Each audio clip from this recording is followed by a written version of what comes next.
Guys, recently lang nag-post tayo ng video regarding din sa naging bangga sa pickup natin, si Sikap. Ang pangalan na kasi Sikap eh. So ito nga, nandito tayo sa Cebu. Tapos yung nag-drive sa atin ng sasakyan along the way sa may Pampanga, eh meron na namang bumangga po doon sa isang sasakyan natin. Yung ating si Bunga, yung family car namin. Nabangga po siya ng isang motor. Hindi ko alam kung ba't anong ginagawa nila doon at yun nga, sa mga kaibigan natin rider din, karoon ng ganitong class experience, no? Iwasan natin talaga yung tumutok masyado sa likuran. Kasi anytime will happen, anytime pwede mag-brake na nasa unahan natin. At yun, pagka na-miscalculation nyo, pwede itong tumama. So yan, kung makikita nyo, nagbuka na siya dyan. Tapos sa likod, o yan yung tama niya, gilid meron din. Kasi ito yung sa kanya, yan. Nakausap natin yung mga kasama natin na investigador na regarding po sa gano'n na minsan na sa gusto natin paluin or yung ating para at least matuto. Ngayon magiging mabigat talaga yung magiging case if ever natuluyan ko talaga siya. Tapos tumawag na rin ako sa mga kalala ko ng mga gumagawa ng mga sasakyan dyan sa Precision Paint. Yan kila boss, tumawag ako ngayon. At nabigay nga sa akin kung magkano yung halaga. Medyo, syempre hindi naman tayo naka-ready again sa budget na gano'n. Supposed to be marami din kaming binabudgetan. Alam nyo po yan na ngayon pa lang po ako nagre-recover dahil nga po sa mga binabayaran ko sa bahay, sa shop, sa mga tao. So nagsistart pa lang sana ako na makarecover. Kaya hindi ko talaga nakabudget para magbayad ng ganito. So ngayon kusapin natin yung rider dahil if ever na tuluyan, mabigat siyang kakarapin sa case. Dapat talaga wag masanay na tumututok. Kasi pag stop talaga yan, hindi mo makalkula talaga yan. Basta-basta kapag malapit ka sa likod ng mga sasakyan, ingatan po natin yan sa mga kapwa natin riders. So, hindi natin masisisi minsan yung mga nasa unahan na sasakyan na ikaw huminto ka kasi hindi ganun. Dapat kasi yun, distansya ka talaga. Kasi yun nga, ang tawag dyan is bump from behind. Kaya, yan na. Asan yung driver? Yung motor, andyan? Oh, good afternoon. Ayun, tapos na ba yung pinuntahan mo sa pinag-a-applyan mo na trabaho? Yes sir, na po ako sir, hindi po ako natanggap sir.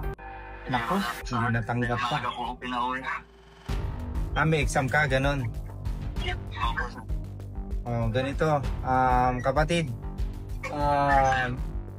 Talagang kung tutuluyan talaga kita, medyo magiging tagalit talaga, lalo na yung gagastusin mo. Kasi hindi naman katulad ng pintuan ng gate yan na po pwede nating punasan ng pintura ng kapraso, tama ba? Ang inaabot mo sa akin kanina na sabi mo gusto mong pang-areglo is 3,000 pesos, tama ba? Gagawa ka na parang ng 3,000. Ganito, may lisensya ka naman, di ba? Tsaka registro, nakapakita naman sa akin. Spiritual na po ni sir yung mga papel sir. Kakusapin ko yan yung nagdadrive na sasakyan namin. Patawarin kita. Pero hindi na dapat maulit yung ganyang klase ng pangyayari. Marami po pwede mangyari sa'yo na mabigat talaga pag tinuluyan kasi natin yung kaso. Tsaka may istorbo ka. Opo sir. Salamat sir. Yun, tapos hindi ka pa natanggap sa trabaho, talaga wala kang pambabayad yan. Pero yan, Rick Brian, maging aral sa atin yan sa pati sa mga kapwa riders natin. Huwag tumutok. Huwag mo nang ulitin yan kasi mahirap na. Di ba? Pag kasi baka natapat-tapat, naku, ewan ko lang. Naisip ko lang yung magiging cost kung sakaling ipipilit kong ituloy yung nangyari. Kasi yung totoo, gusto ko sana magkaroon kayo ng aral. Pero alam ko naman na mahirap pagka tinuluyan ko talaga. Sige Rick Brian. Sige, kakusapin ko muna ako. Ingat ka. Kaya, sige, maganda na kayo dyan, mag-settle na lang kayo na pinatawad ko na. Ayusin ko na lang bukas na meron na lang. May pupuntahan ka bukas na pagawaan na pinapagawaan ko. Doon na lang siguro na pakita mo na lang yan. Wala. Pagka tinuluyan natin kuya, medyo magiging mabigat din yung mangyayari sa sa case niya kasi bump from behind yan So, yun lang. Basta yun. Para matapos na rin yan at makabalik na tayo na maayos sa trabaho. Okay?